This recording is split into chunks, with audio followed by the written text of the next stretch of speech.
Moonfall Season 1 Episode 4 Blood Moon Rising. In this episode, the sky was painted with hues of crimson and silver as the moon rose high, casting an eerie glow over the landscape. Shadows lengthened and danced with the shifting light, creating an atmosphere thick with foreboding. Tibbetts Brook Park, usually a serene haven, had transformed into a realm of ancient rituals and raw power. Chaos reigned at New York Presbyterian Hospital. Unfolding disaster. Bajil struggled to come to terms with his new identity. Detectives Preston and Ikri investigating the case of Bajil's sudden disappearance from the hospital and discovered surprising turns of events. Other werewolf clans, Stormwolf, Shadowfawn, Bloodmoon, and Silvercrest, were prepared for the upcoming werewolf tournament of Tempest. Previously on Moonfall, Episode 3, In the Shadows, the episode began with Bajil waking up in an unknown facility, disoriented and confused. Xavier was waiting for him to wake up, ready to explain the recent events. Bajil learned that he had been attacked at the North Woods, a confrontation that had awakened his hidden nightshade genes, revealing his true nature as a werewolf. The assailant, a member of the Silvercrest clan, had inadvertently triggered Bajil's transformation, thrusting him into the world of werewolves and their complex society. Bajil struggled to come to terms with his new identity and the responsibilities that came with it. Xavier took him under his wing, guiding him through intense training sessions designed to help Bajil control his burgeoning werewolf abilities. During one particularly grueling session, Bajil's emotions got the better of him, leading to a semi-transformation where he went berserk. Xavier's intervention prevented further chaos, but it was clear that Bajil had a long way to go. Meanwhile, other werewolf clans, Stormwolf, Shadowfawn, Bloodmoon, and Silvercrest, as they prepared for the upcoming werewolf tournament of Tempest. Each clan's members were deeply engaged in their own intense training, honing their skills for the prestigious event that tested their strength, agility, and cunning. On another front, detectives Preston and Ikri were investigating the case of Bajil's sudden disappearance from the hospital. They discovered surprising turns in their investigation, including Xavier taking Bajil from the hospital. They questioned Dr. Reynolds, who handed them a blood sample tube from Bajil. Unbeknownst to the detectives, Dr. Reynolds had kept an additional sample for his own study, seeking to understand Bajil's unique condition away from prying eyes. In the aftermath of the intense training session, Bajil found solace in a heartfelt phone conversation with Daniela. They shared their struggles and triumphs, deepening their bond. Daniela reassured Bajil that their werewolf abilities were a gift that could be harnessed with time and practice. Her unwavering support gave Bajil the courage to face his challenges. As the day wound down, Xavier informed Bajil that he would be returning home the next day, a decision that brought a mixture of relief and anticipation. The following morning, Daniela received a text from her father, Xavier, confirming Bajil's return home around 5 p.m. Excited by the news, Daniela quickly spread the word to their close friends, including Lisa, Sorvent, Adrian, and the Medina brothers, Jesus and Ariel. Together, they hatched a plan to welcome Bajil home in style, organizing a surprise welcome home party at his house. With decorations, food, and drinks at the ready, they eagerly awaited Bajil's return, eager to celebrate his homecoming. Episode 4, Blood Moon Rising, September 19th, Tuesday 2023. Signaling the door open, Bajil stepped inside, momentarily taken aback by the sight before him. The house was beautifully decorated, streamers and balloons adorning every corner. His friends, who had been eagerly awaiting his return, erupted into cheers and applause, their faces beaming with joy. "Welcome home, Bajil," Daniela and Lisa exclaimed, both rushing forward to envelop him in a warm hug. The sound of music filled the air, adding to the festive atmosphere. Bajil's heart swelled with emotion. "Thank you, everyone," he said, his voice thick with gratitude. "I didn't expect this at all."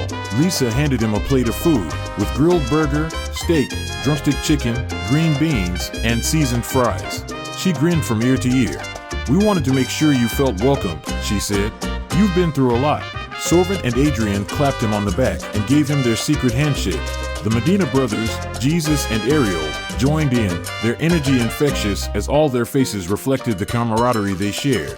Then, Bajil's parents, Catherine and Matt, came forward to greet their son with a warm welcome home. Catherine's eyes glistened with unshed tears as she pulled him into a tight embrace. "Oh, Bajil, we've missed you so much," she whispered, her voice thick with emotion.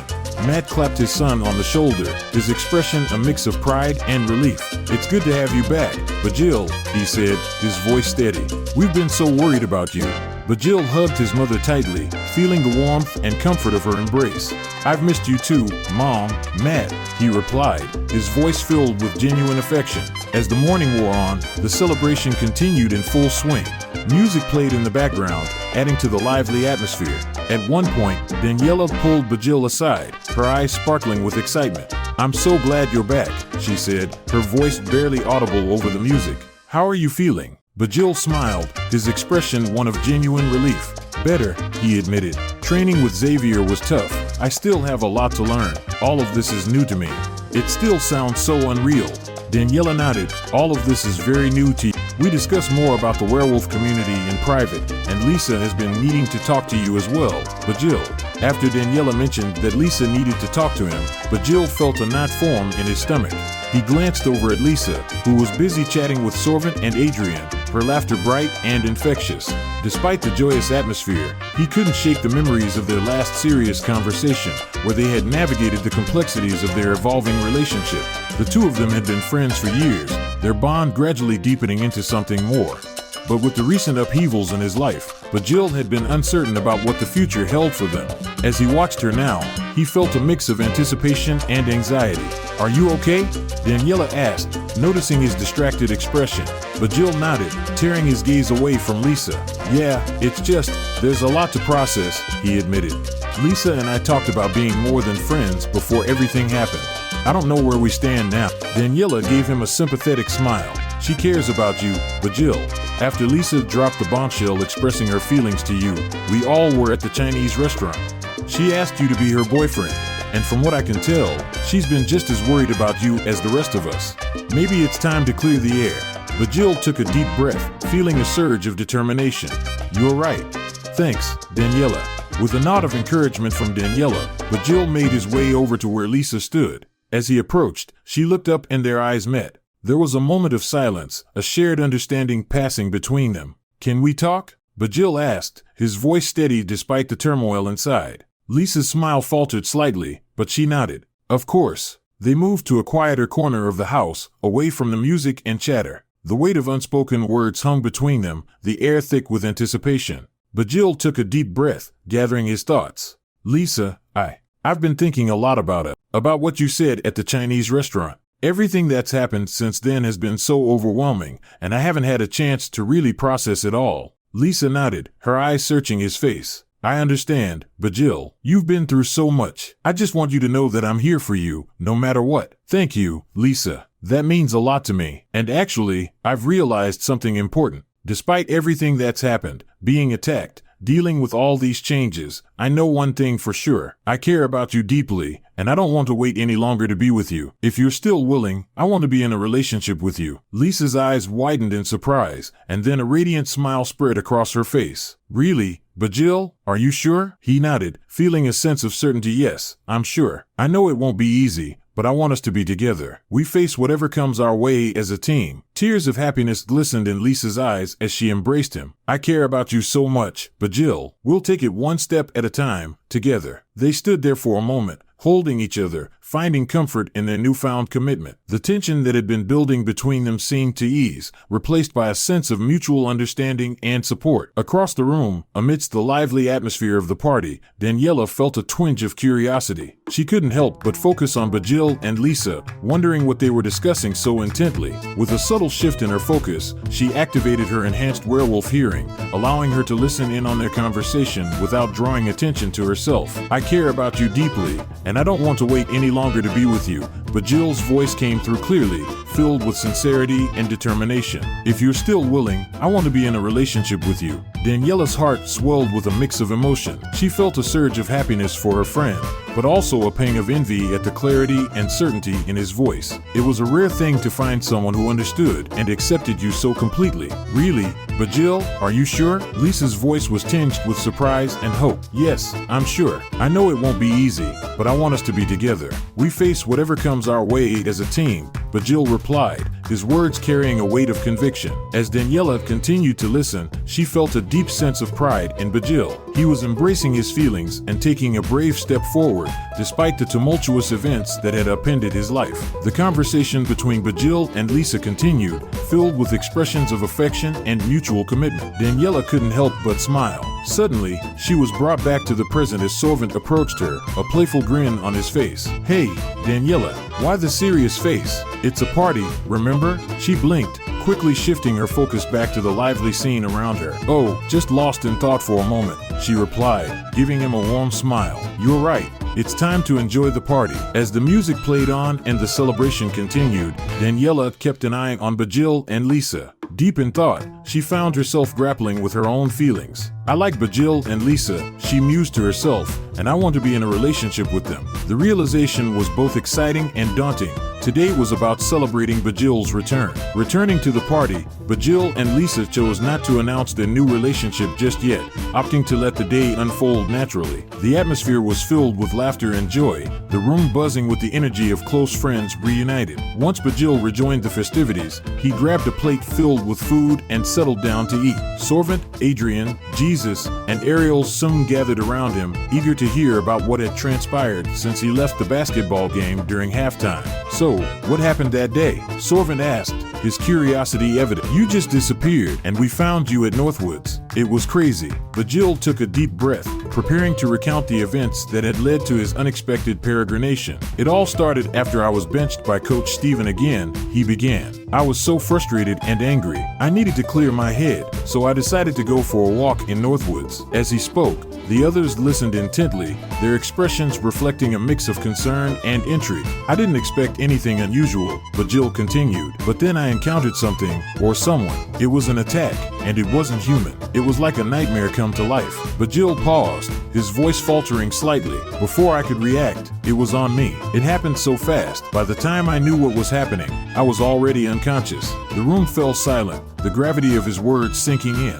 Jesus leaned forward, his eyes wide. What do you mean, not human? Bajil hesitated for a moment. It was like a creature, something out of a horror movie. Before he could elaborate, Lisa spoke up. We found you, Bajil. Sorvent, Adrian, Jesus, Ariel, and I were at Northwoods when we saw the horrifying scene. Sorvent called 911, and you were rushed to the hospital. The nurses withdrew blood for tests, but the next day, your wound started healing rapidly. It was unbelievable. The room fell silent again as the weight of Lisa's words settled in. Curiosity filled the air, and it was clear that everyone wanted to delve deeper into the strange events. Sensing the growing tension and wanting to ease Bajil's burden, Daniela quickly changed the subject. Hey, everyone, she said with a bright smile, let's not get too deep into this right now. Today is about celebrating Bajil's return. My father helped Bajil with his condition and texted me to organize this party to welcome him back, so let's focus on that. The group nodded, though their curiosity remained. Sorvent gave Bajil a reassuring pat on the back. Yeah, let's enjoy the day. We can talk more about this later. Bajil smiled gratefully at Daniela. Thanks, Daniela. I appreciate it. As the celebration continued, Daniela struggled internally. The mention of the attack had triggered a memory flashback. At Bajil's welcome home party, a brutal attack. The scene in her mind shifted to a dark night in the city. Daniela, in her werewolf form, was prowling through the shadows. Her heart pounded, her heightened senses excessive. The memory played out vividly. What she saw was a figure lay on the ground, being brutally attacked unlike anything vicious, otherworldly. She fled, leaving the victim in a pool of blood. End of flashback. Back at the welcome home party, Daniela shook off the lingering horror of the memory. She looked around at her friends, who were now laughing and enjoying the festivities, oblivious to her inner turmoil. As the celebration wound down, everyone began to leave, their laughter and goodbyes fading into the night. Soon, only Bajil and Lisa remained, standing on the porch of Bajil's home. Do you think we should tell them now? Lisa asked, her voice tinged with nervous excitement. Bajil taking her hand. Yeah, let's do it. Inside, Bajil's parents, Catherine and Matt, were tidying up the remnants of the party. Bajil and Lisa approached them, hands intertwined. Mom, Matt, we have something to tell you, Bajil began, his voice steady. Lisa and I are in a relationship now. We're boyfriend and girlfriend. Catherine's face lit up with a warm smile. That's wonderful news, Bajil. Lisa, welcome to the family. Matt nodded approvingly. We're happy for both of you. The four of them spent the next hour talking, sharing stories, and enjoying each other's company. It was a peaceful, joyful moment. Over the next 3 days, Bajil spent quality time with his family, filling them in on what had happened during his absence. They gathered in the living room, the warmth of the fireplace creating a cozy atmosphere. It all started after I was benched by Coach Steven during the basketball game, Bajil explained. I was so frustrated that I decided to take a walk in Northwoods to clear my head. His parents listened intently as he recounted the attack, his encounter with the creature. They were shocked but supportive, their concern evident. We're just glad you're okay, Catherine said softly, hugging him very tightly. That weekend, Bajil and Lisa went on their first date, exploring the city and enjoying each other's company. They visited a cozy cafe called Watch House 5th Avenue, strolled through a Bookshop Strand bookstore, and ended the day with a romantic walk by Central Park. How do you feel about everything that's happened? Lisa asked, her voice gentle, Bajil looking out over the Central Park. It was amazing day, babe. Lisa squeezed his hand. They both smiled looking at each other. Later that week, Bajil met up with Sorvent, Adrian, Jesus, and Ariel at the Chi restaurant hangout spot. The group was eager to catch up and hear more about Bajil's recent experiences. So, what really happened that night in Northwoods? Sorvent asked, leaning forward. Bajil took a deep breath, recounting the attack and his encounter with the creature.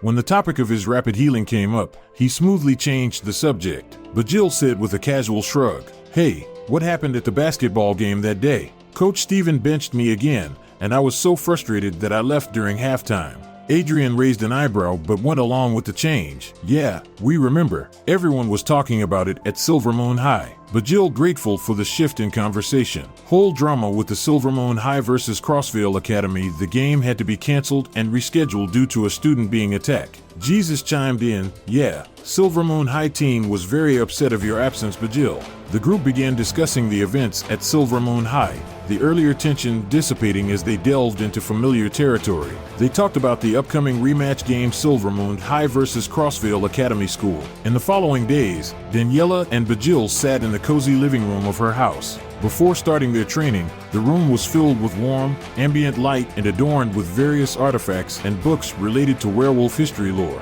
How was everything with my father during those past 3 days? Daniela asked, her tone curious and concerned. Bajil leaned back, recalling the intense but enlightening time he spent with her father. It was intense. Your father is incredible. He taught me so much about controlling my abilities. I still have a lot to learn and understanding werewolf community. He has so much knowledge about werewolf lore. Daniela nodded, a hint of pride in her eyes. He's been through a lot and has always been dedicated to preserving our history and training the next generation. As they continued their conversation, Daniela grabbed an old, bounded book from the shelf and opened it to a section on werewolf clans. Did he tell you about the origins of the different clans? She asked, flipping through the pages. Bajil nodded. A bit. He mentioned how each clan has unique abilities and strengths. The Silvercrest clan is known for their telepathic communication and brute strength, the Stormwolf clan for their endowed with resilience and a connection to the element of wind, speed, and agility. The Blood Moon clan tied closely to the lunar cycle for their combat skills, and the Shadowfawn clan for their shadow manipulation, stealth, and strategic prowess. Daniela smiled. That's right. Each clan has its own role and significance in our history. Understanding this helps us appreciate our heritage and prepare for the future. After their discussion, Daniela led Bajil to the training room in their house. The room was spacious, with various training equipment and mats spread out on the floor. It had a rugged, utilitarian feel, perfect for intense training sessions. Let's see what you've learned, Daniela said, her eyes gleaming with excitement. We'll start with the basics and then move on to more advanced techniques. The spacious training provided the perfect setting for their intense sessions. Focus, Bajil, Daniela instructed, her eyes glowing with the intensity of her own werewolf form. Channel your energy and control the shift. Bajil took a deep breath, feeling the familiar surge of power coursing through his veins. He concentrated, his form shifting smoothly into that of a semi-werewolf. Much better, she said, stepping closer. As they sparred, a playful competitiveness arose. At one point, Daniela feigned a move, causing Bajil to stumble slightly. She laughed, the sound light and musical. Getting distracted, are we? She teased, her eyes twinkling with mischief. Bajil grinned, his heart racing not just from the physical exertion. Maybe a little. but I'm learning from the best." Their banter continued, the training session becoming a blend of hard work and flirtatious moments. Taking a break, they sat down. Daniela took a sip of water, then turned to Bajil with a curious look. "So, how are things going with you and Lisa?" she asked, genuinely interested. Bajil smiled, a warm feeling spreading through him at the mention of Lisa. "It's going great. We're really connecting, and it feels right." Daniela, a hint of wistfulness in her eyes. "That's good to hear." Scene: clans preparing for the tournament across town. Members of different werewolf clans were deep in preparation for the upcoming werewolf tournament of Tempest. The Silvercrest clan focused on honing their strength and endurance, their training sessions grueling and relentless. In contrast, the Stormwolf clan emphasized element wind, honing their speed and agility, their movements a blur as they practiced intricate maneuver. The Blood Moon clan, known for their fierce combat skills, sparred intensely, their clashes echoing through the night. Meanwhile, the Shadowfawn clan worked on stealth and strategy, their training sessions shrouded in secrecy. Each clan was determined to prove their prowess and claim victory in the tournament. In a dimly lit study, Elijah, a revered elder of the werewolf community, carefully perused ancient texts. His eyes widened as he uncovered a dusty, leather-bound book titled Lyconomicon. The book contained the rich and complex history of werewolves, detailing the origins, legends, and lore of their kind. Realizing its significance, Elijah knew this knowledge. He decided to give the book to his son, Xavier, to help him understand their heritage, history of the Nightshade clan, and the Werewolf Emperor. Later that evening, Elijah handed the Lyconomicon to Xavier, his expression serious yet proud. "This is our history, our legacy. Study it well, my son." Xavier accepted the book with reverence, feeling the weight of its importance. "Thank you, Father. I will honor our legacy." 2 weeks later, on October 3rd, Tuesday 2023, the crisp autumn air had settled over New York City, bringing with it a sense of change. The leaves in Central Park were turning vibrant shades of orange and red, and the days were starting to get colder. In the midst of this seasonal transformation, a different kind of investigation was taking place at New York Presbyterian Hospital. In the dimly lit laboratory, the atmosphere was tense as Dr. Reynolds meticulously studied the samples in front of him. It was mid-afternoon, around 2 p.m., and the hospital was bustling with its usual activity. However, within the confines of this lab, a secret was being unraveled. Dr. Reynolds had been studying a unique task in secret to understand the rapid healing abilities observed in Bajil. He peered through his microscope, analyzing the unusual properties of Bajil's blood. The cells were unlike anything he had ever seen. They exhibited an extraordinary ability to repair and regenerate at a pace that defied conventional medical understanding. He made careful notes, his mind racing with possibilities.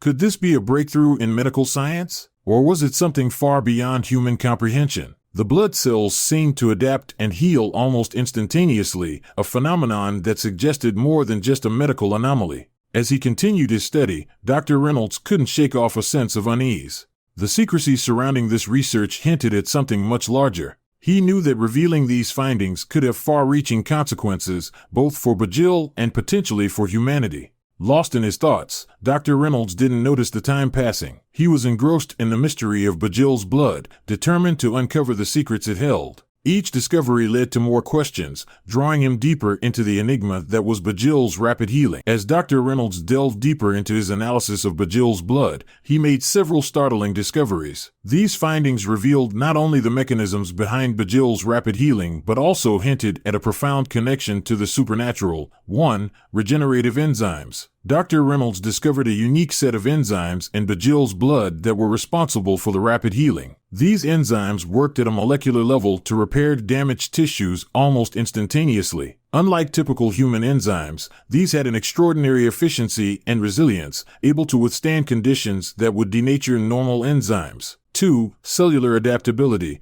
The blood cells exhibited an unparalleled adaptability. They could morph and adapt to different types of tissue damage, whether it was a cut, a bruise, or even more severe injuries. This adaptability suggested a level of cellular intelligence that was beyond current scientific understanding. 3. Enhanced immune response. Bajil's blood contained white blood cells that were far more aggressive and efficient than those found in normal humans. These cells could identify and neutralize pathogens with incredible speed, effectively making Bajil immune to most diseases. 4. DNA anomalies. When Dr. Reynolds sequenced Bajil's DNA, he found significant anomalies. There were segments of DNA that did not correspond to any known human sequences. These segments seemed to be responsible for the production of the unique enzymes and the enhanced immune response. Further analysis suggested that these DNA segments were ancient and possibly linked to mythological creatures. 5. Energy absorption and utilization. Another surprising discovery was that Bajil's blood cells had the ability to absorb and utilize energy from external sources, such as moonlight. This capability explained the periodic surges in his healing abilities, particularly during full moons. The cells acted like mini batteries, storing and releasing energy as needed for regeneration. 6. Blood memory. One of the most perplexing findings was the presence of what Reynolds termed blood memory. The cells seemed to carry information about Bajil's experiences and environment, allowing them to anticipate and respond to injuries even before they occurred. This suggested a level of precognitive ability embedded within the blood. 7. Enhanced in the presence of strength and agility. Further investigation revealed that Bajil's blood might possess properties that enhance his strength and agility. This discovery suggested that his remarkable healing abilities were part of a broader spectrum of enhanced physical traits. The presence of specific markers in his blood indicated that Bajil could potentially exhibit superior strength and quickness, setting him apart from normal human capabilities. Dr. Reynolds sat back in his chair, the weight of his discoveries settling over him. He realized that Bajil's blood was a blend of advanced biological evolution and ancient mystical elements. This knowledge opened up a realm of possibilities, but also posed ethical and existential questions. Dr. Reynolds carefully injected a small sample of Bajil's blood into his arm, his heart racing with a mix of excitement and trepidation. The needle pricked his skin, and he watched intently as the crimson liquid mingled with his own. Almost immediately, he felt a slight tingling sensation at the injection site, a gentle prickling that soon spread outward like ripples in a pond. The tingling was followed by a rush of energy, a sudden and invigorating surge that coursed through his veins, leaving him momentarily breathless. He couldn't help but marvel at the initial reaction, wondering if this was the first sign of the blood's extraordinary effects. His mind raced with possibilities as he sat back in his chair, waiting for the next sign. He flexed his fingers, feeling the blood move through his body, his pulse quickening in response. The laboratory around him seemed to come into sharper focus, the colors more vivid, the sounds more distinct. He could hear the hum of the fluorescent lights above, the faint rustle of papers on his desk, the distant murmur of voices in the hallway. Every sense seemed heightened, attuned to the slightest change. Eager to test the healing properties of the blood, Dr. Reynolds reached for a scalpel. He hesitated for a moment, the blade gleaming under the lab lights, before making a small, deliberate cut on his forearm. He winced as the blade sliced through his skin, a thin line of red welling up in its wake. At first, he watched in disappointment as the wound remained unchanged, the blood pooling and then beginning to clot in the usual manner. He jotted down notes meticulously, documenting every sensation and observation with the precision of a seasoned scientist. The minutes ticked by, the wound still raw and open. Just as he began to lose hope, contemplating the possibility that the experiment might have been a failure, he noticed something remarkable. An hour later, he observed a subtle movement at the edges of the cut. The wound began to draw together, the torn skin knitting closed at a pace faster than any normal human healing. He watched in awe as the red line slowly faded, leaving behind only a faint pink mark where the cut had been. The scientist in him was thrilled. He leaned closer, examining the site with a magnifying glass, noting the intricacy of the healing process. The skin cells were regenerating at an accelerated rate, closing the wound with a precision that was almost surgical. He recorded every detail, his excitement growing with each passing minute. The implications of this discovery were staggering. He envisioned applications in medicine, from trauma care to chronic illness management, potentially revolutionizing the field. Dr. Reynolds spent the next few hours monitoring his vital signs, ensuring there were no adverse reactions. His heart rate remained steady, his breathing normal, but the underlying energy continued to pulse through him, a constant reminder of the foreign blood mingling with his own. He tested his strength, gripping a stress ball and squeezing it with increasing force. He noted a slight improvement, his muscles responding with newfound vigor. As the evening wore on, the clock ticking past 7:25 p.m., he prepared for the possibility of further changes. He set up a series of tests, from cognitive assessments to physical endurance trials, eager to document every aspect of the transformation. He marveled at his enhanced senses, the way his vision seemed sharper, able to discern details he had never noticed before. He could smell the faint antiseptic scent of the lab, mingling with the earthy aroma of the plants on the windowsill, each distinct and clear. The first night was restless, his mind abuzz with theories and questions. He dreamed vividly, his subconscious mind grappling with the implications of the experiment. He saw himself running through a forest, the moonlight filtering through the trees, his senses alive with the sounds and smells of the night. He awoke with a start, the sensations lingering, his body still tingling with the aftereffects of the dream. 5 hours ago at 5:35 p.m., Preston and Ikri arrived at the Jolene family residence. The sun hung low in the sky, casting long shadows across the suburban street. The two detectives had been assigned to investigate the disturbances and mysterious events surrounding Ninetails-WOLF at Northwoods, and they were particularly interested in the connection to Xavier Jolene, a well-known figure in New York City, and why he had taken Bajil from the hospital. As they walked up the pathway to the house, Preston glanced at Ikri. "What do you make of Xavier's involvement? He's a prominent figure, yet he's entangled in this mess." Ikri nodded thoughtfully. "It's peculiar. Xavier has a reputation record and is respected in the community. His presence at the hospital raises many questions, especially considering the timing with Bajil's incident at Northwoods." Preston continued, "And then there's Dr. Reynolds' discovery of Bajil's blood. The forensics team is still analyzing the sample, but initial tests indicate extraordinary properties. We need to find out what Xavier knows and why he took Bajil." They reached the door and Preston knocked firmly. Moments later, the door opened to reveal Scarlett, Xavier's wife. Her eyes were filled with curiosity, but she managed a polite smile. "How may I help you?" she asked, her voice calm but tinged with anxiety. "Good evening, ma'am," Preston began, showing his badge. "I'm Detective Preston, and this is Detective Ikri. We're here to ask a few questions about your husband, Xavier, and the incident at the hospital involving Ninetails-WOLF." Scarlett hesitated, but then stepping aside to let them in. "Please, come in," she said. "Xavier is in his study." As they entered the cozy living room, Preston couldn't help but notice the family photos lining the walls, a testament to the Jolene family's close-knit bond. "Thank you, Mrs. Jolene," he said. "We understand this is a difficult time for your family. We just need to clarify a few things to help with our investigation." Scarlett led them down a hallway to Xavier's study. She knocked gently before opening the door. Inside, Xavier sat at his desk, pouring in the Lyconomicon book. He looked up, surprise flickering across his face at the sight of the detectives. "Xavier," Scarlett said softly, "these detectives have some questions about what happened at the hospital." Xavier slowly, closing the book and turning to face them. "I understand," he said, his voice steady but guarded. "What do you need to know?" Preston stepped forward, his tone professional but kind. "Mr. Jolene, we need you to tell us everything you remember about the incident at the hospital and why you took Ninetails-WOLF." Xavier took a deep breath, his eyes darting to his wife before he began. "It all started when I noticed something strange about Bajil. There was something different about him, something unique. When I heard about what happened to him, I had to see for myself." Preston and Ikri exchanged a glance before Preston spoke again. "Can you tell us more about what happened at the hospital, Mr. Jolene? Why did you take Ninetails-WOLF from the hospital, and wasn't his parents, Catherine and Matt, there?" Xavier's expression remained calm, his demeanor smooth and unflappable. He leaned back in his chair, his voice measured and confident. "Of course, detectives. Bajil's parents were naturally concerned about their son, given the unusual circumstances. They were present to ensure his well-being and to understand what had transpired." Ikri leaned in slightly, her eyes narrowing.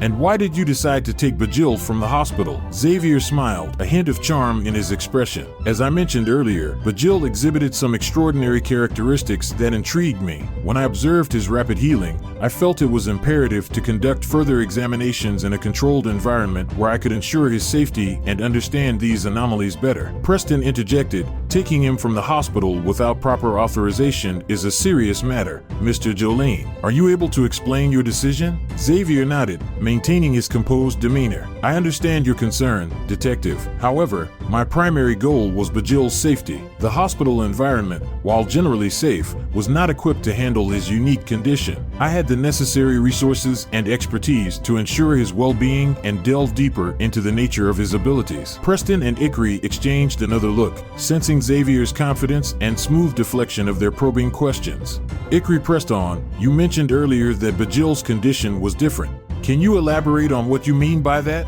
Xavier's eyes flickered with a mix of curiosity and caution. "What I can say is that Bajil's rapid healing suggested a genetic anomaly, something beyond normal human parameters. I believe it's crucial to understand these differences for both his safety and potentially broader medical implications." Preston, sensing they were not getting straightforward answers, decided to shift the focus. "And what is your relationship with Dr. Reynolds?" Were you aware of his findings regarding Bajil's blood? Xavier's expression faltered for the first time, a flicker of surprise crossing his face. I'm sorry, what findings are you referring to? Preston leaned in, sensing an opportunity. Dr. Reynolds had a blood sample of Bajil's. He conducted tests and made some significant discoveries. Scarlett's eyes widened in shock. He did what? Xavier, did you know about this? Reynolds had a sample of Bajil's blood. Xavier shook his head, his composure slipping slightly. No, I didn't. This is the first I'm hearing of it. Ikri seized the moment, her voice firm. Dr. Reynolds conducted tests on Bajil's blood. It's crucial evidence for our investigation. Xavier's mind raced, trying to process this new information. I had no idea Reynolds was doing this.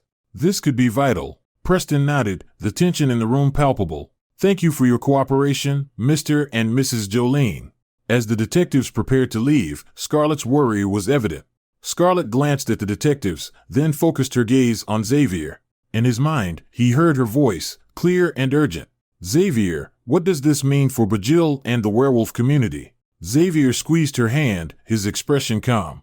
It's complicated, Scarlett. Bajil's blood could be a breakthrough or imperilment. We need to stay vigilant and make sure the werewolf community isn't exposed. Scarlett nodded subtly, her telepathic reply filled with concern. We have to protect him and our kind. Xavier reassured her with a gentle squeeze. We'll figure it out.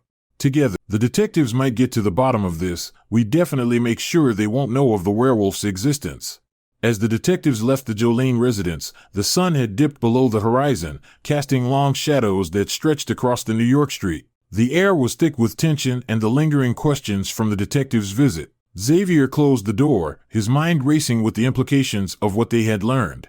He turned to Scarlett, his expression grim and determined. I need to make a call, Xavier said, his voice low but firm. Scarlett's eyes narrowed. To whom?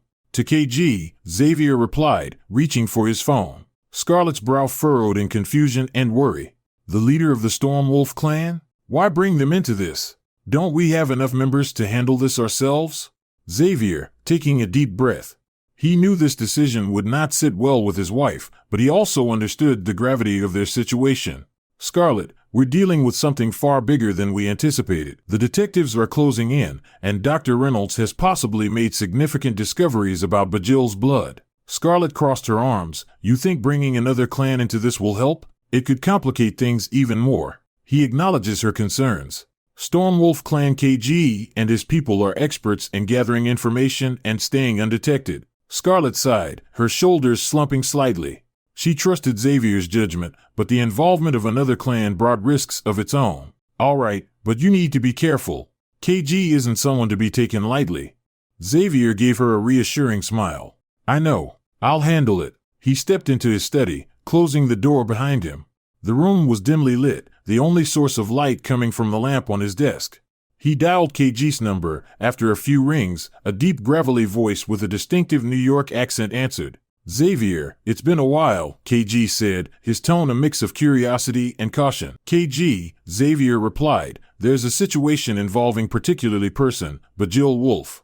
I was just visited by detectives recently asking questions. They may have required blood sample of Bajil from Dr. Reynolds that's revealing more than we able afford. There was a brief silence on the other end. This sounds serious.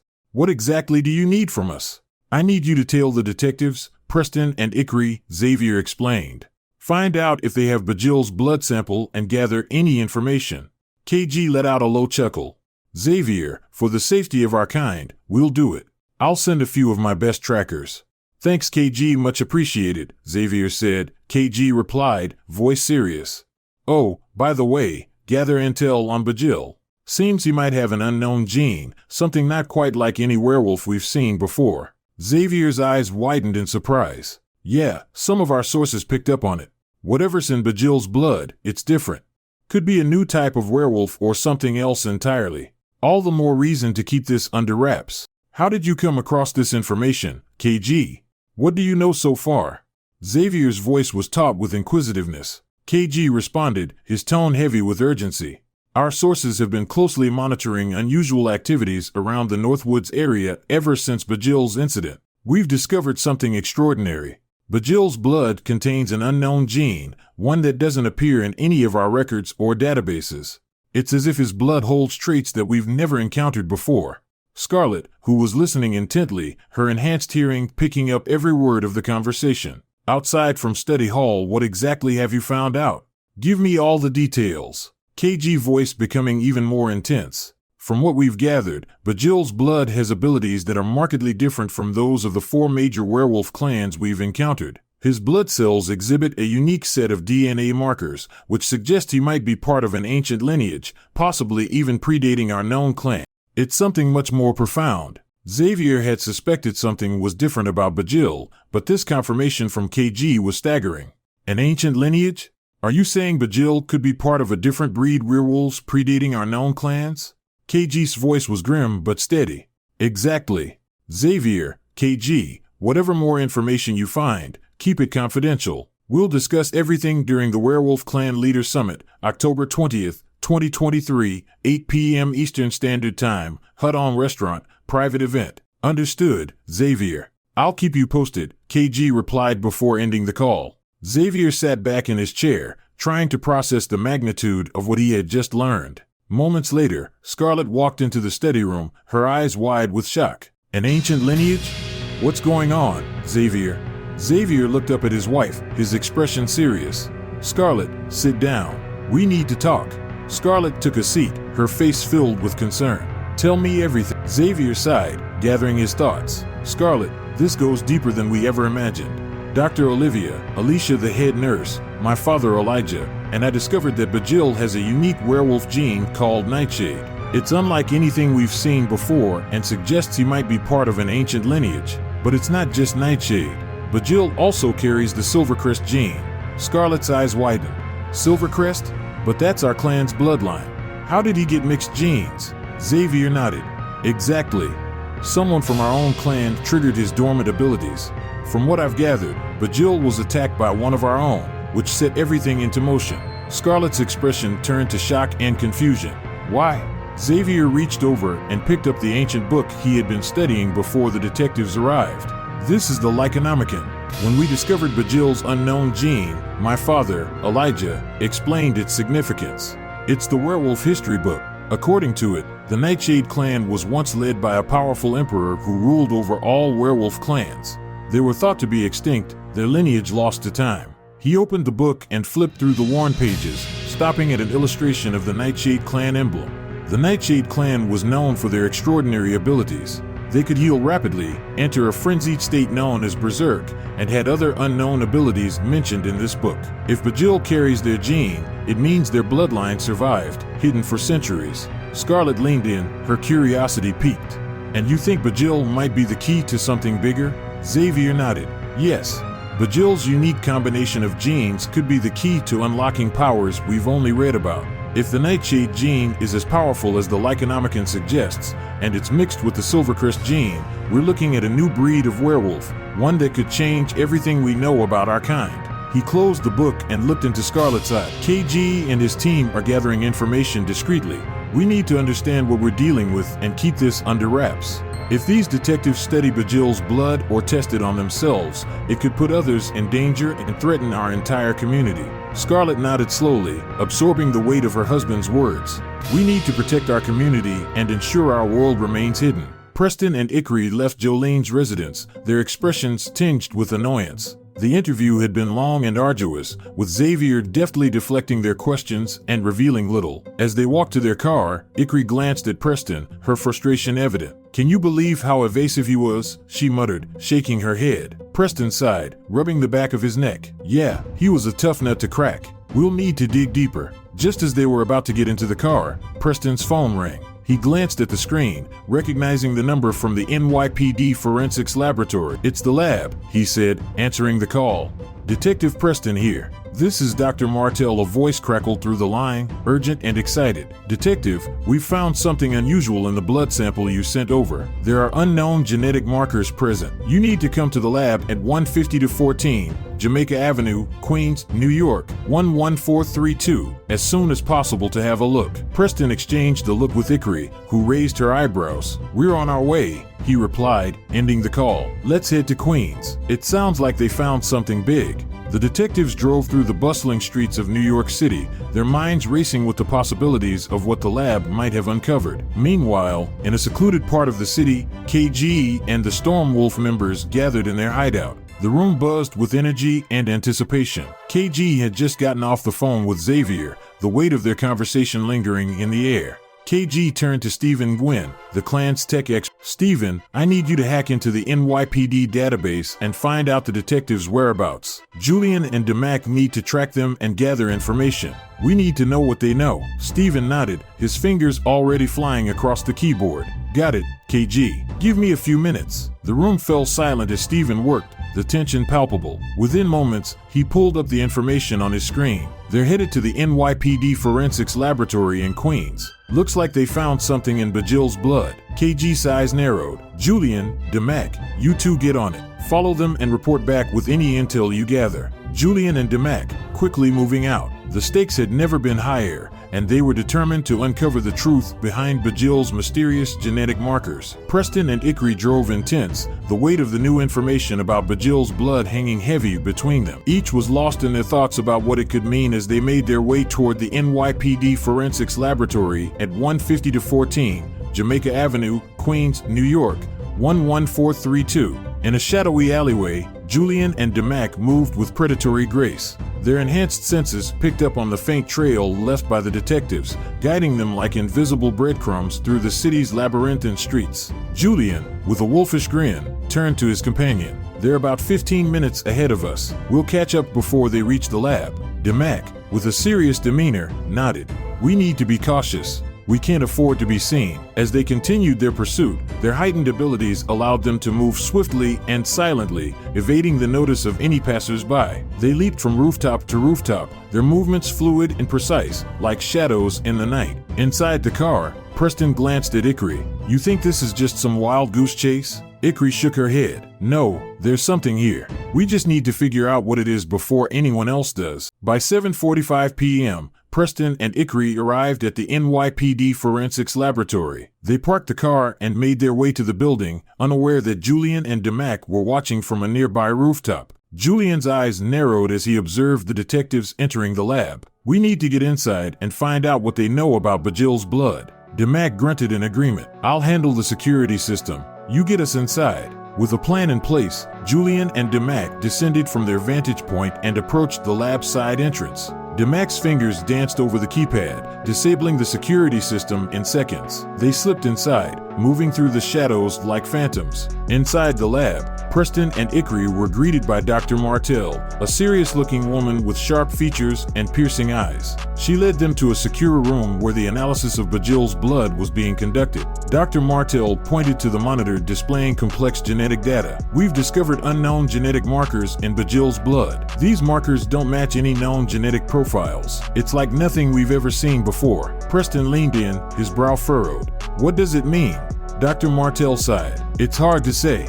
These markers suggest a unique combination of genes. It's possible this could be a new mutation or something completely unknown. As they discussed the implications, Julian and DeMac listened intently from a nearby vent, their sensitive hearing picking up every word. Julian whispered to DeMac, we need to sabotage their research. If they uncover the truth about Bajil, it could expose everything.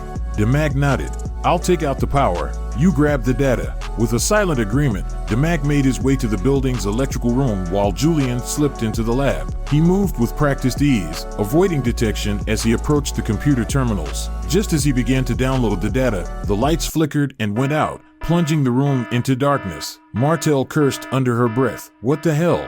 Preston and Ikri drew their weapons, scanning the room. Stay close, Preston warned. In the chaos, Julian moved swiftly, erasing their tracks and ensuring that the lab systems were thoroughly sabotaged. He slipped back into the shadows just as the emergency lights flickered on, casting an eerie red glow over the room. Preston turned to Dr. Martell. We need to secure this area and find out what happened. Meanwhile, outside, Julian and DeMac regrouped, satisfied with their work. Julian grinned. That'll keep them busy for a while. DeMac nodded. Let's get out of here before they realize what's missing. As they disappeared into the night, Preston, Ikri, and Dr. Martell were left to piece together the fragments of their shattered investigation. The dim emergency lights cast an eerie glow over the lab, highlighting the chaos left in the wake of the sabotage. Preston holstered his weapon and turned to Dr. Martell. "Can you tell what happened?" Martell, her face pale with a mix of anger and confusion, shook her head. "I don't know yet. They wiped out everything." Ikri, already moving to the nearest computer terminal, tried to access the remaining data. "We need to secure whatever's left and see if we can recover anything. Do you have any backups?" Dr. Martell nodded, her hands trembling slightly as she started typing. "Yes, we have off-site backups, but the backup didn't work salvage the information." As they worked, Preston's phone buzzed. He glanced at the screen and saw it was a call from their captain. "Captain Thaddeus Canestone Blackwell," he said, answering the call. "Preston here. What's the status?" "I heard there was an incident at the lab," Captain's voice crackled through the phone. "We're still assessing the damage, Captain. Someone sabotaged the lab and wiped out all of the data. Whoever did this didn't want us to know or study Bajil's blood and made damn sure of it by destroying the evidence," Preston replied. Captain Thaddeus' voice was stern.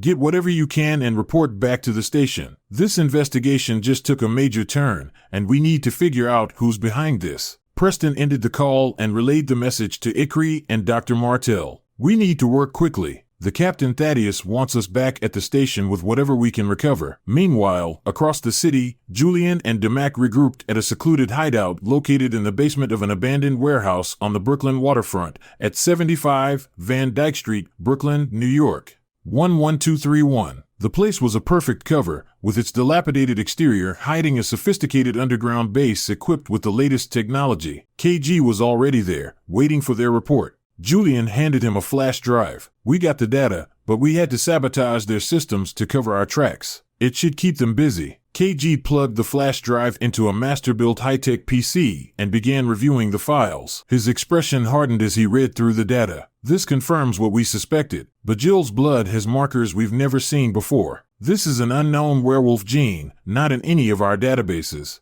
Damac crossed his arms, his brow furrowed as he in confusion. KG looked up from the screen. "We need to find out more about these markers and what they mean for our kind. This is bigger than we thought. Xavier may know more about this." Back at the lab, Dr. Martell was furious. She had been on the brink of a breakthrough with the unique DNA sequences they had discovered. Whoever did this wanted to make damn sure we couldn't continue our research. Despite their efforts, they were unable to salvage anything substantial as the data was completely destroyed. Preston and Ikri helped Dr. Martell assess the situation, but the critical information about Bajil's blood was lost. Later that night, Dr. Reynolds lay in bed, his mind abuzz with theories and questions. The first night after injecting himself with Bajil's blood was restless. He dreamed vividly, his subconscious mind grappling with the implications of the experiment. He saw himself running through a forest, the moonlight filtering through the trees, his senses alive with the sounds and smells of the night. He awoke with a start, the sensations lingering, his body still tingling with the aftereffects of the dream. As the night wore on, the changes within him began to take effect, though he remained unaware of the full extent. Exhausted, he eventually drifted back to sleep.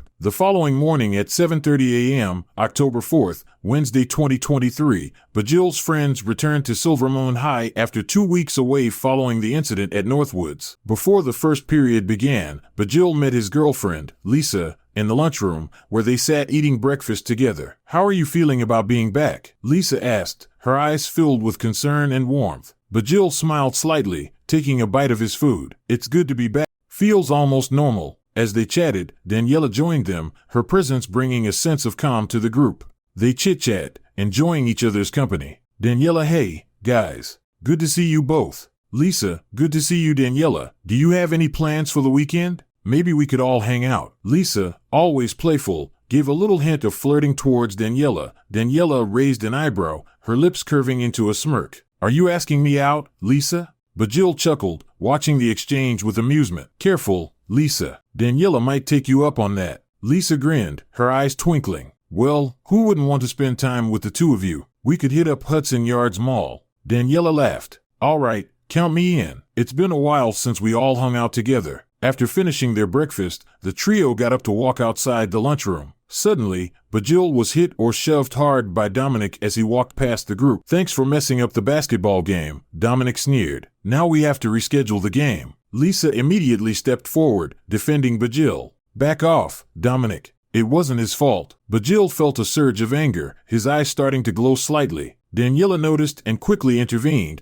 using her telepathic abilities to calm him down. Bajil, stay calm. He's not worth it. Bajil took a deep breath, the anger subsiding. Dominic glared at them one last time before walking away. Thanks, Bajil muttered, looking at Daniela. She smiled reassuringly. Let's just get through the day. As they continued walking to their first period, Bajil, Lisa, and Daniela tried to shake off the encounter with Dominic. The halls of Silvermoon High buzzed with students discussing Bajil's return to school. As they walked, Adrian and Ariel spotted their friends and joined them. Hey, look who's back, Adrian called out, grinning. It's good to see you, Bajil, Ariel added, clapping Bajil on the back. We've missed you, man. They fell into step together, chatting about the past 2 weeks and their return to school. As they reached the first period classroom, Lisa turned to Bajil. See you later, she said with a smile, leaning in to kiss him before heading to her class. Adrian and Ariel exchanged surprised looks. When did you two get together? Adrian asked. Daniela answered for Bajil. They made it official at the welcome home party. Nice, Ariel said, nodding appreciatively. Glad to see something good came out of all this.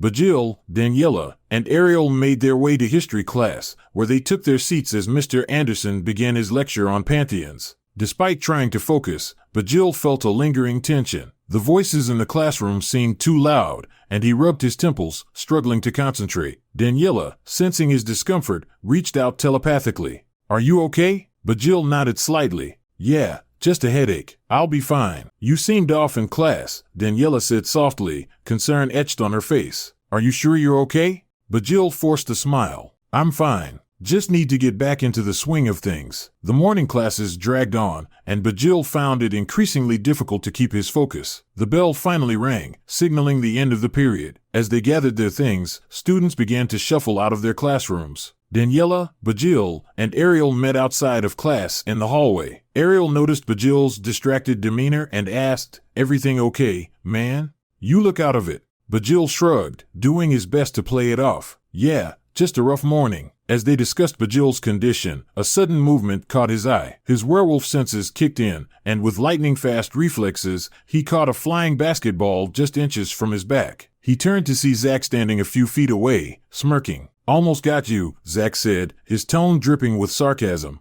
Why'd you have to mess up the basketball game by being benched? Now we have to reschedule because you weren't there and left during halftime. Ariel immediately stepped forward in Bajil's defense. Back off, Zach. It wasn't his fault. Daniela joined in, her eyes narrowing at Zach. Yeah, lay off. You've got bigger problems than blaming Bajil for a rescheduled game. Bajil, sensing an opportunity to lighten the mood, grinned. Don't worry, Zach. When the game gets rescheduled, I'll be on the court, showing off my amazing skills. Maybe then you can actually learn something. Zach's smirk faltered, but Bajil wasn't done. He added with a playful glint in his eye, by the way, Zach, did you ever recover from that hardcore rejection from Daniela when you asked her out? Ariel laughed, and even Daniela couldn't help but smile. Zach's face turned red with embarrassment. Whatever, man, he muttered before walking away. As Zach walked away, he turned back and called out, I'm not giving up. I still have a chance. Daniela, eyes narrowed, responded sharply, No, you don't,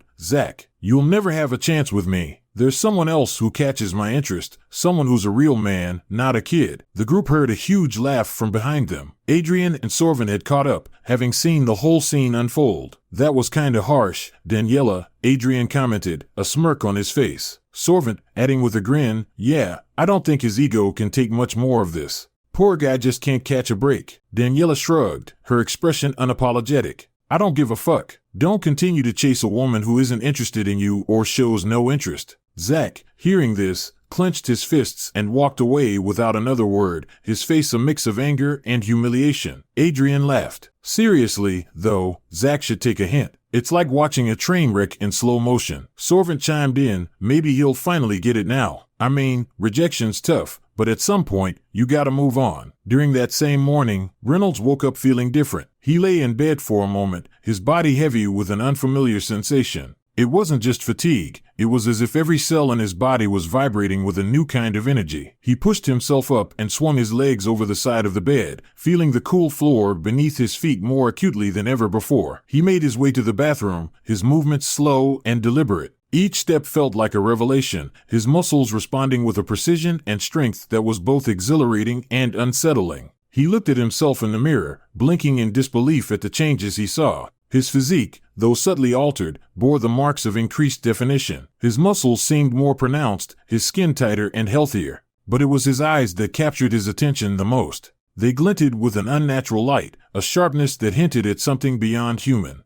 "What's happening to me?" he whispered, his voice sounding foreign to his own ears, deeper and more resonant. His eyes traveled down to his forearm, where he had made a small cut the previous day to test the blood's healing properties. The skin was flawless, not a trace of the incision remained. He turned his arm over, examining it from different angles, but there was no scar, no hint of the injury at all. Driven by a mix of fear and curiosity, Dr. Reynolds decided to conduct a series of tests on himself. He moved to his private lab, his mind racing with questions. What had the injection done to him? What were the full implications of having Bajil's blood coursing through his veins? Once in the lab, he quickly set up his equipment, feeling a heightened sense of awareness. The hum of the machines, the faint scent of chemicals, even the slight draft in the room seemed magnified. He drew another sample of his blood, watching the crimson liquid fill the vial. He couldn't help but notice how vibrant it looked, almost glowing under the fluorescent light. As he analyzed the sample, the data began to reveal astonishing results. His cells showed signs of rapid regeneration, much like what he had observed in Bajil's blood.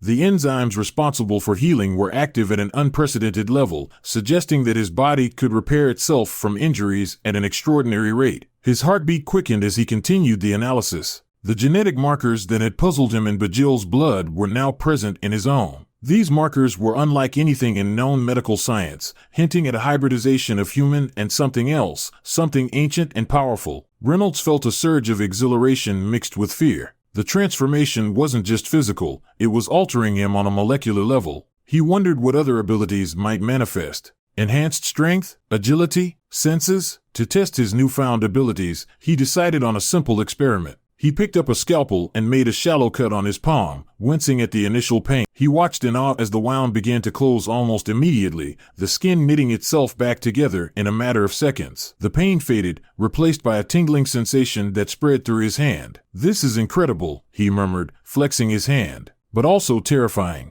The implications of his transformation began to dawn on him. He was no longer entirely human. The power he now possessed could be a double-edged sword. How would he control it? What if it continued to change him in ways he couldn't predict or manage? He knew he had to proceed with caution. The next steps would be critical. He needed to understand the full extent of his abilities and ensure that he could harness them without losing his humanity.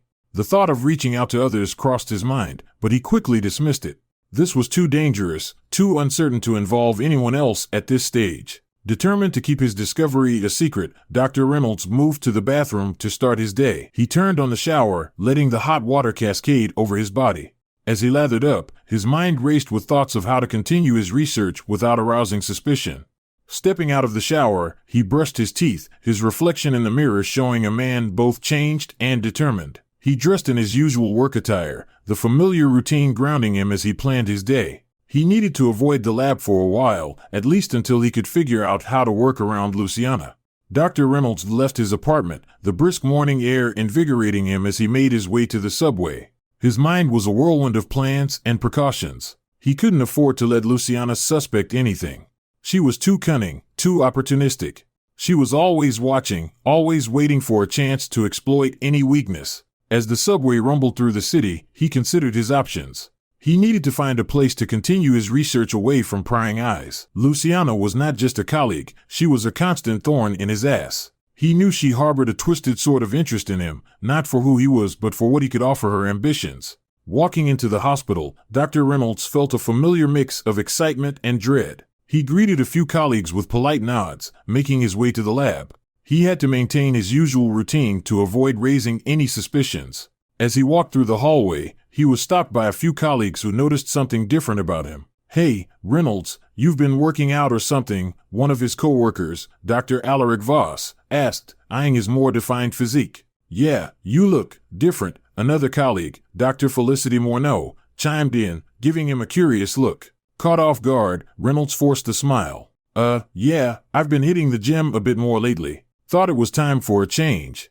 "Well, whatever you're doing, it's working," Dr. Voss said, clapping him on the shoulder. "Looking good, man." Reynolds nodded, trying to steer the conversation away.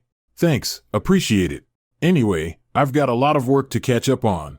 See you guys around." As he made his way to the lab, he couldn't shake the feeling of eyes on him. Entering the lab. In a luxury penthouse apartment at 555 10th Avenue, New York City, Dr. Luciana Delgado Vega Cortez lay sprawled across silken sheets, her dark hair fanned out on the pillow. The early morning light filtered through the floor-to-ceiling windows, casting a soft glow on the lavish furnishings. The room was a testament to her success, filled with expensive art and sleek modern furniture. Beside her, a man stirred, his wedding ring glinting in the light as he reached for his clothes. Luciana watched him with a mixture of amusement and impatience. She enjoyed the power she held over him, a prominent surgeon with a picture-perfect family who would risk everything for a few stolen moments with her.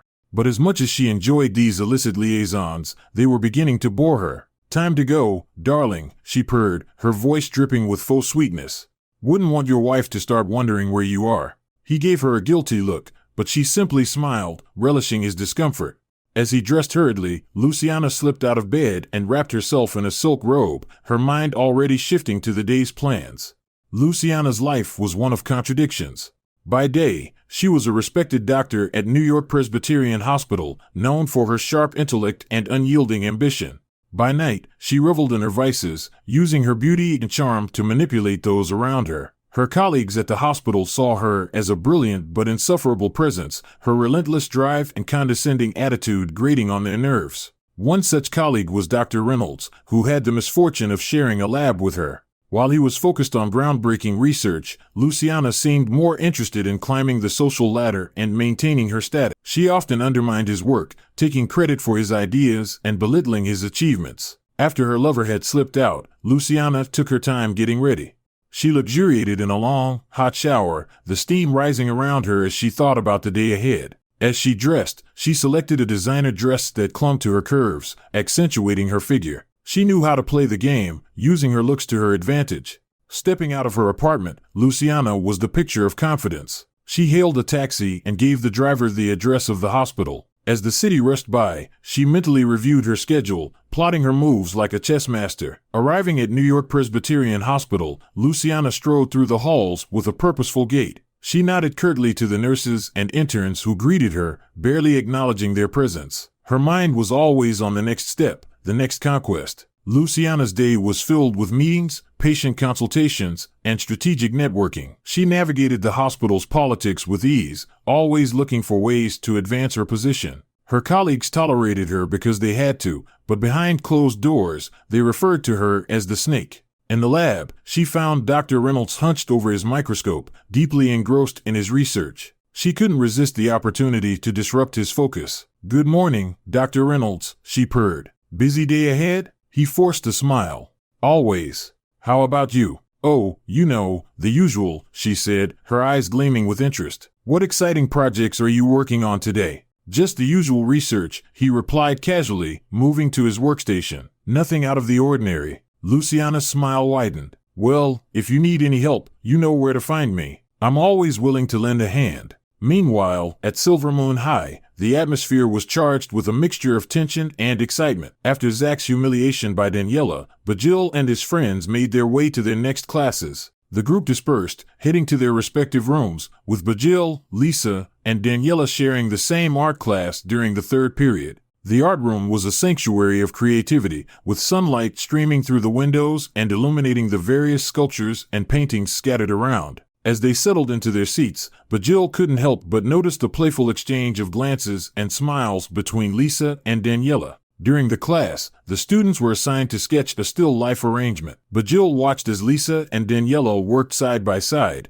their hands moving gracefully over their sketch pads. Their quiet laughter and whispered comments created a bubble of intimacy that was both intriguing and endearing. Lisa leaned closer to Daniela, her voice soft and teasing. "You know, you have a really good eye for detail." Daniela smiled, her eyes sparkling with mischief. "And you have a talent for making even the most mundane subjects look interesting." Their interaction wasn't lost on Bajil. He felt a mix of amusement and curiosity, enjoying the dynamic between the two. However, the moment was soon interrupted by a familiar and unwelcome presence. Zach, who was also in the class, had been brooding since his earlier encounter with Daniela. Seeing the easy camaraderie between Lisa and Daniela only fueled his resentment. Determined to get back at Daniela for humiliating him, he sauntered over to their table with a smirk. "Enjoying your little chat?" Zach sneered, his tone dripping with sarcasm.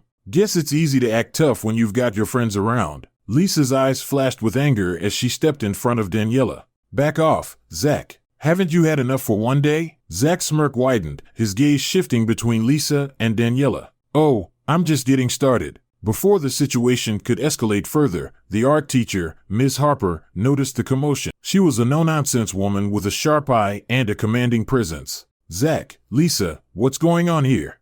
Ms. Harper's voice cut through the tension like a knife. He started it, Lisa replied, her voice firm. Zach opened his mouth to retort, but Ms. Harper raised a hand, silencing him. Enough. This is an art class, not a battleground. Take your seats and focus on your work. Any more disturbances and you'll both be sent to the principal's office. Grumbling, Zach returned to his seat, casting a final glare at Daniela and Lisa. The two girls exchanged a look, a silent agreement to let it go for now. But Jill watched the scene unfold, a mixture of relief and frustration in his chest. The bell rang, signaling the end of the third period. Bajil, Lisa, and Daniela went to their different classes. Bajil headed to his science class, where he met his friends Adrian and Sorvin. They took their seats in the classroom as their fourth period science teacher, Mr. Zephyr Wright Bennett, began setting up for the lesson. Mr. Bennett, a tall man with an imposing presence and a deep voice, was known for his engaging and interactive teaching style. Today, he had planned an experiment on chemical reactions, which excited the students as it promised a hands-on experience. Good afternoon, everyone, Mr. Bennett greeted the class. Today, we'll be exploring exothermic and endothermic reactions. Please put on your safety goggles and gather your materials. Bajil, Adrian, and Sorvin quickly donned their goggles and moved to their workstation. As they prepared for the experiment, they chatted about the events of the morning. Zach in art class, still fuming from earlier, Adrian, shaking his head. We'll just have to keep an eye out on him. Sorvin chuckled. Yeah, Daniela really put him in his place. But I wouldn't be surprised if he tries something again. Anyway, let's focus on this experiment. Mr. Bennett walked around the room, ensuring everyone had their materials and understood the instruction. He demonstrated the procedure for the experiment, mixing chemicals and explaining the reactions. As the students followed his lead, the room buzzed with activity. But Jill found it hard to concentrate, the earlier tension still lingering in his mind. He glanced at Adrian and Sorvin, who were fully engaged in the task. But Jill, you okay? Sorvin asked, noticing his friend's distraction. Yeah, just a lot on my mind, but Jill replied, trying to focus on the experiment. Let's just get this done. The experiment proceeded smoothly, with Mr. Bennett offering guidance and encouragement. The students observed the temperature changes in their reactions, noting the differences between exothermic and endothermic processes. Despite his earlier distraction, Bajil managed to complete the experiment successfully, thanks to his friend's support. As the class wrapped up, Mr. Bennett called for everyone's attention. Great job today, everyone. Make sure to write up your findings and submit your reports by the end of the week. The bell rang, signaling the end of the fourth period. Students began to pack up their things and head to lunch. Bajil, Adrian, and Sorvin walked out of the classroom together, discussing the experiment. Transition to lunchtime, the noise level rose as students jostled for seats and lined up for food. Bajil and his friends found their usual table, quickly settling into their spots. Lisa sat on Bajil's left, and Daniela on his right. Across from them were Sorvin, Adrian, Jesus, and Ariel. Adrian, always the joker, grinned mischievously. Well, looks like you're in a throuple now, he said, winking at the girls. Jesus snorted, adding, yeah, Bajil, you sure know how to pick him. Two at once, huh? Sorvin leaned in, a smirk on his face. Man, you better watch out. They might start comparing notes. Ariel chimed in, I hope you've got the stamina to keep up with both of them. Lisa and Daniela laughed, exchanging amused glances. Lisa nudged Bajil playfully. You hear that, Bajil? Apparently, you're quite the catch. Daniela added with a grin, yeah, who knew you'd be the center of attention? Bajil's face turned a shade of red, caught off guard by the teasing. Very funny, guys, trying to hide his embarrassment. The group's laughter was interrupted by an unwelcome presence. Dominic approached their table, his expression a mix of annoyance and aggression. He slammed his tray down, causing the plates to rattle. Bajil, you really screwed up the basketball game, Dominic said, his voice loud enough to draw the attention of nearby students. Why don't you just be a good little boy and sit on the bench where you belong? The table fell silent, the friendly banter replaced by a tense atmosphere. Lisa glared at Dominic, her eyes flashing with anger. Back off, Dominic. He doesn't need to hear this from you. Dominic ignored her, his focus solely on Bajil. Got nothing to say, huh? Thought so. Before the situation could escalate further, one of the cafeteria staff members, Miss Thompson, hurried over. She was a stern woman who took no nonsense from anyone. That's enough, Dominic, she said firmly, stepping between him and Bajil. This is not the place for arguments. Take your seat, or you'll be spending your lunch period in the principal's office. Dominic sneered but didn't push further. He grabbed his tray and walked away, muttering under his breath. Miss Thompson watched him go before turning back to the group. Are you all okay? She asked, her tone softening slightly. Bajil nodded. Yeah, we're fine. Thanks, Miss Thompson. She gave them a reassuring nod and moved on, keeping an eye on the students to prevent any further incidents. The tension at the table gradually eased, and the group resumed their lunch. Adrian, trying to lighten the mood, leaned over and whispered to Bajil, Man, you attract drama like a magnet. Jesus chuckled. Yeah, but at least you have two awesome girls to back you up. Lisa and Daniela exchanged a look, both smiling. You know it, Lisa said, her tone playful. Daniela nodded. Of course you mess with one of us, you mess with all of us. Lunchtime was over, Bajil feeling a mix of frustration and divination. The next 3 periods passed with varying degrees of tension, especially during the 5th period, which was PE with Coach Johnson. This class included Dominic, Zach, Daniela, Lisa, Bajil, and his friends. Coach Johnson, a no-nonsense man with a booming voice, gathered the students at the center of the gymnasium. All right, listen up. Today we're doing a series of agility drills. Pair up and let's get started. Bajil paired up with Adrian, while Daniela and Lisa teamed up. Sorvent and Ariel, ever the competitive duo, joined forces. However, seemed intent on causing trouble. As the drills began, the atmosphere was charged with the typical mix of exertion and friendly competition. However, Bajil could feel the tension rising. Dominic and Zach's taunts from earlier in the day echoed in his mind, fueling his growing frustration. Hey Bajil, don't trip over your own feet, Dominic sneered as they ran past each other during the shuttle runs. Bajil clenched his jaw, his blood beginning to boil. His werewolf abilities started to kick in, his senses sharpening and his muscles tensing involuntarily. He could hear every whisper, every breath, and the sound of sneakers squeaking on the polished floor felt amplified. Lisa noticed Bajil's agitation and gave him a concerned look. You okay? She mouthed. Bajil nodded curtly, trying to focus on the drills. But as the exercises continued, during a sprint relay, Zach intentionally bumped into Bajil, almost knocking him over. Oops, my bad, Zach said with a smirk. That was the last straw. Bajil felt a surge of anger. His vision sharpened unnaturally, and he could feel his eyes starting to glow. He knew he was on the verge of losing control. Daniela, sensing the imminent danger, quickly intervened. She stepped between Bajil and Zach, her eyes glow for a second flashing with warning. Back off, Zach. Now, Lisa, picking up on the tension, joined Daniela. Leave him alone, Zach. You've done enough. Coach Johnson, noticing the commotion, blew his whistle sharply. All right, break it up. Everyone back to your drills. Bajil took several deep breaths to calm the raging storm within him. He managed to get through the rest of the period without further incident, but it took every ounce of his self-control. Finally, the bell rang, signaling the end of the school day.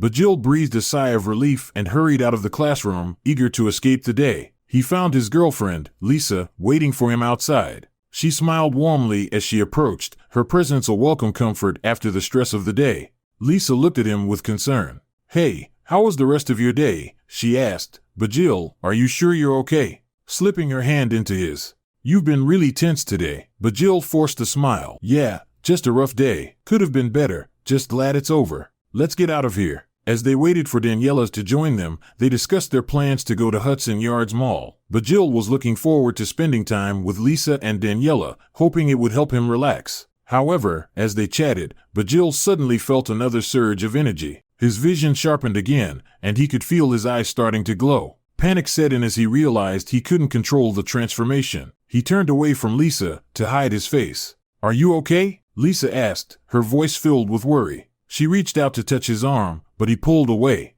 Just then, Daniela arrived, sensing something was off. She quickly assessed the situation and acted swiftly. The urgency in her movements didn't go unnoticed by Lisa. Bajil, look away, Daniela instructed firmly, stepping between him and Lisa. Lisa, there's been a change of plans. We'll have to go to the mall another time. Lisa looked confused and distressed. What? Why? What's going on? Daniela grabbed Bajil's arm, guiding him away quickly. I'll explain later, Lisa. Right now, we need to take care of something. We'll catch up with you soon. Lisa stood there, watching them leave, confusion and worry etched on her face. She felt a gnawing suspicion in her gut, wondering why she was being left out. What are they hiding? She muttered to herself, feeling a mix of frustration and helplessness. With a heavy sigh, she turned and began to walk home, her mind a whirlwind of thoughts. The events of the day played over and over in her head, each moment adding to her unease. As she walked through the familiar streets, Lisa couldn't help but feel a sense of isolation. Their sudden secrecy stung deeply. She tried to shake off the feeling, but the unanswered questions gnawed at her. What could be so important that they can't tell me? She wondered aloud, her voice barely a whisper. She kicked at a small can on the sidewalk, watching it skitter away. We're supposed to trust each other. The autumn air was cool, and the trees lining the streets had begun to shed their leaves, creating a rustling symphony as the wind blew through them. Lisa wrapped her arms around herself, feeling the chill not just in the air but deep inside her as well.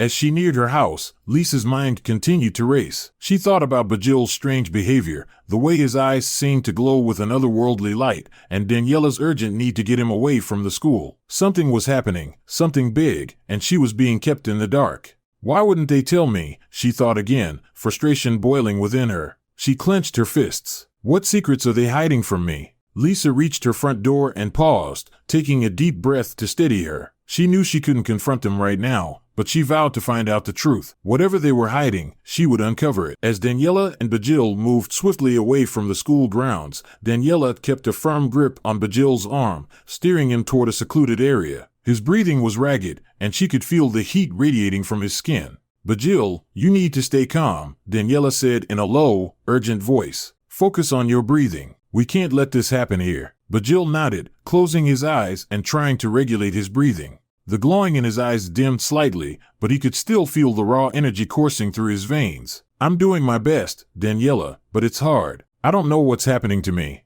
Daniela made a guess, her voice steady but filled with concern. It has to be your werewolf abilities reacting to the taunts from today. Zach and Dominic's anger and frustration must have triggered something within you, especially after what happened with the basketball game. Bajil looked at her, his expression a mix of confusion and fear. His mind racing, but why now? Why is it happening like this? Before Daniela could respond, she glanced at her phone and realized they needed to act fast. As they hurried through the grounds, Daniela cast a worried glance back. Let's head to my place as soon as possible. In the remote wilderness of Tibbetts Brook Park, far from the bustling city, the Blood Moon clan prepared for their evening rituals. The full moon hung low in the sky, casting an ethereal glow over the clearing where the clan members gathered.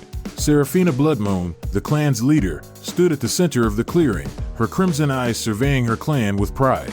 Her presence was commanding, and every member respected her strength and wisdom. Tonight, the clan was engaged in their most sacred rituals: moonlight combat training, lunar meditation, blood moon dance, blood bond ceremony, and the howl of unity. The air was thick with anticipation. Prepare yourselves, Seraphina called out. Tonight, we strengthen our bond and honor our heritage. Rituals in action. Moonlight combat training. The Blood Moon clan's moonlight combat training is a physically and mentally demanding exercise. Under the moonlight, the park's open fields and wooded areas provide the perfect training ground. In a secluded clearing within Tibbetts Brook Park, surrounded by ancient trees and with the brook's gentle babbling in the background, the warriors gathered. The moonlight filtered through the canopy, creating a dappled, mystical effect on the ground. Taylor Carpenter led the training, her sharp commands echoing through the night. The clan members sparred in pairs, their movements fluid and precise. The sound of claws meeting flesh and the thud of bodies hitting the ground filled the air. Traditional weapons were used, each move calculated to test their resilience and strategy. The training was intense, pushing each member to their limits and beyond. With the moonlight combat training concluded, the members moved into the next phase, forming a circle around Seraphina. Lunar meditation. The clan began with lunar meditation, sitting in a large circle with their eyes closed, in the peaceful surroundings of Tibbetts Brook Park.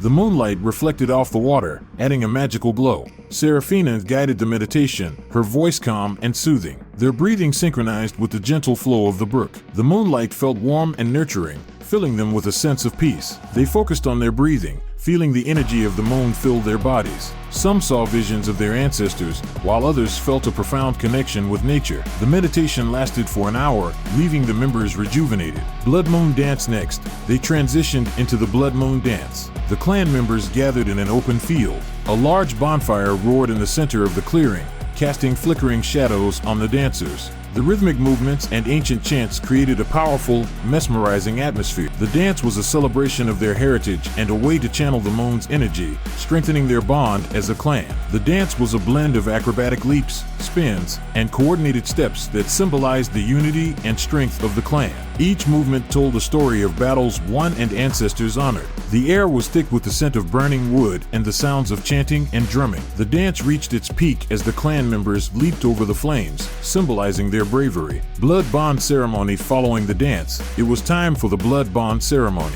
a solemn ritual where new members significant share their blood with the clan leader. This ceremony symbolizes loyalty, unity, and the strengthening of their collective power. In a secluded part of the forest, under the watchful eye of the full moon, the clan gathered for the Blood Bond Ceremony. The atmosphere was solemn and reverent. Seraphina stood before the gathered members, holding a ceremonial blade adorned with intricate carvings. The new member, Nina Miyuki Takara, stepped forward to share her blood with Seraphina. This act symbolized her loyalty and unity with the clan, reinforcing their commitment to each other and their collective strength. Seraphina made a small cut on her own palm and then on Nina's. They clasped hands, allowing their blood to mingle and drip onto the earth below. This act of sharing blood was a powerful symbol of their bond. As the blood touched the ground, it was absorbed quickly, as if the earth itself acknowledged the bond. Seraphina raised their clasped hands to the sky and chanted an ancient incantation in the werewolf language, asking the spirits of their ancestors to bless the new bond. The clan members echoed her chant, their voices rising in a harmonious blend. The ceremony concluded with a feast, where they celebrated their unity and the strength that comes from their shared blood. Howl of Unity. Finally, the Howl of Unity was performed at the highest point of Tibbetts Brook Park. The Blood Moon clan gathered as the full moon reached its zenith. The air was electric with anticipation. Seraphina raised her hand, and the clan fell silent. With a powerful and resonant voice, Seraphina began to howl.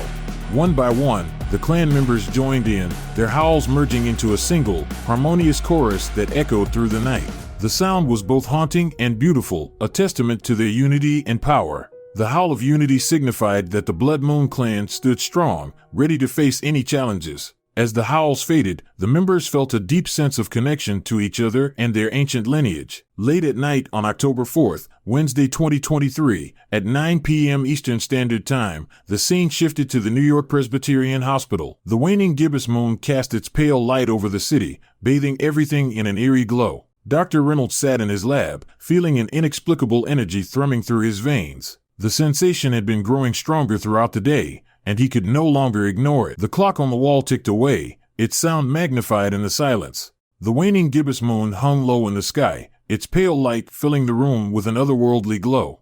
The atmosphere was thick with anticipation, the air stifling as if it could sense the coming storm. He glanced out the window, the moon's glow seeming to beckon him. The room felt stifling, the air thick with anticipation. He wiped the sweat from his brow, his mind racing.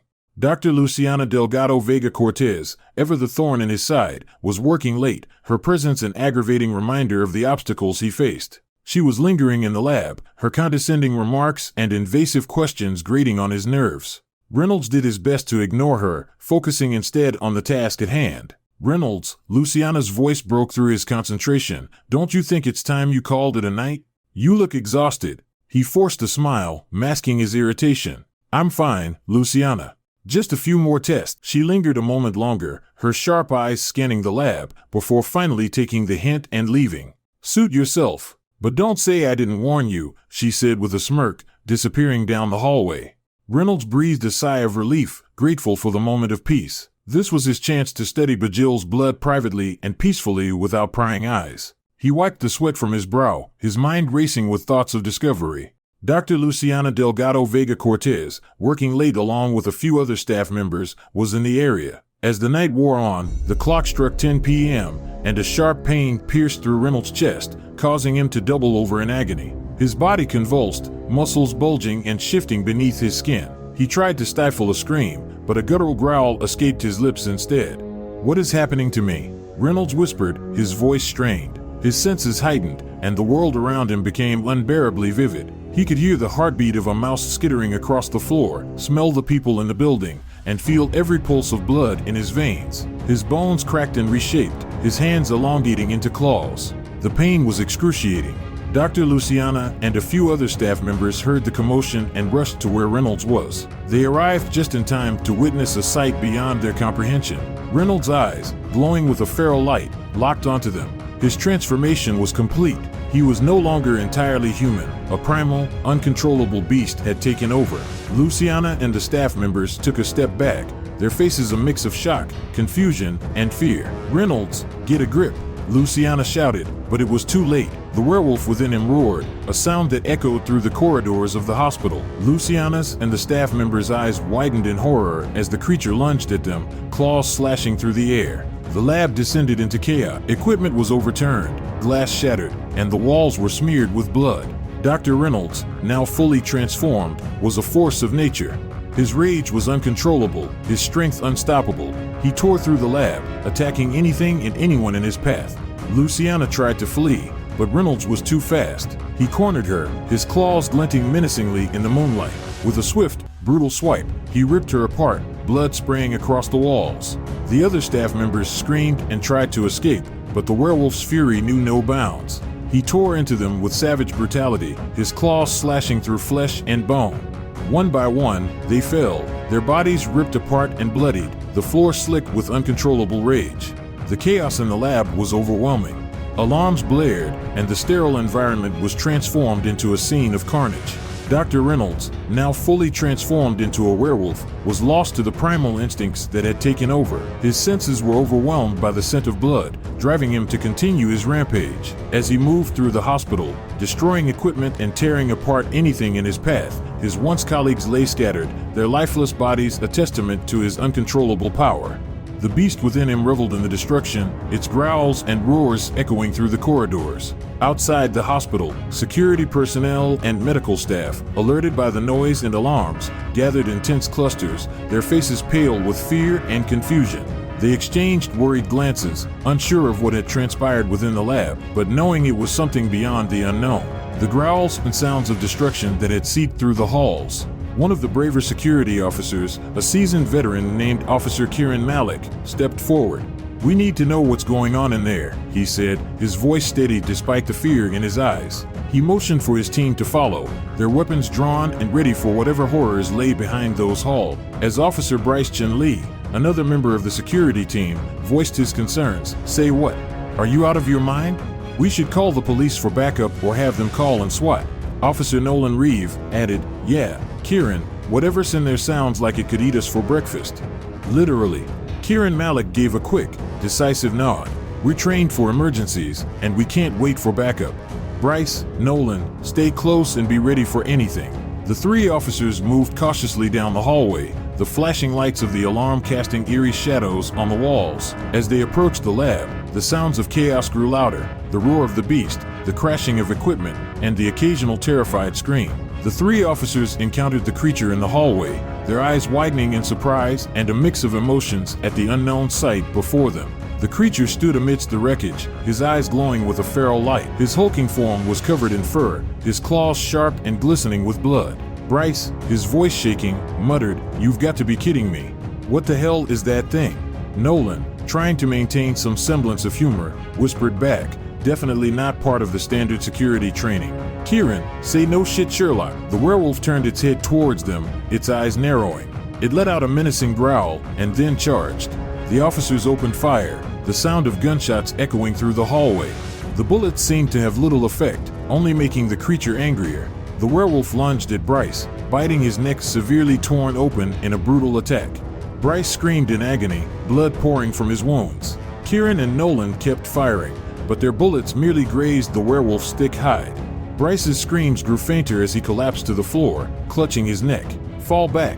We need to regroup," Kieran shouted, his voice barely audible over the chaos. The werewolf roared, its eyes glowing with a feral light. It turned its attention to Kieran and Nolan, who continued to fire their weapons. The creature's movements were a blur, its speed and agility far beyond anything they had ever encountered. With a powerful leap, the werewolf was upon them. Kieran felt a sharp pain as the creature's claws raked across his arm. He staggered back, blood dripping from the deep gashes. Nolan fired at the werewolf, but it was like trying to stop a freight train with a water pistol. The werewolf turned and bounded down the hallway. It crashed through a window, the glass shattering into 1,000 pieces, and disappeared into the night. The alarms continued to blare, the flashing lights casting an eerie glow over the scene of devastation. Kieran knelt beside Bryce, applying pressure to the wound. "Hang in there, Bryce. Help is on the way." Nolan, his face pale with fear and determination, called for medical assistance, his voice shaking as he relayed the situation. "We need a medical team in the East Wing, immediately. Multiple injuries, including severe lacerations and a possible fatality." Bryce's breathing was shallow, his face pale from blood loss. Kieran's hands were slick with blood as he tried to stem the flow. "Stay with us,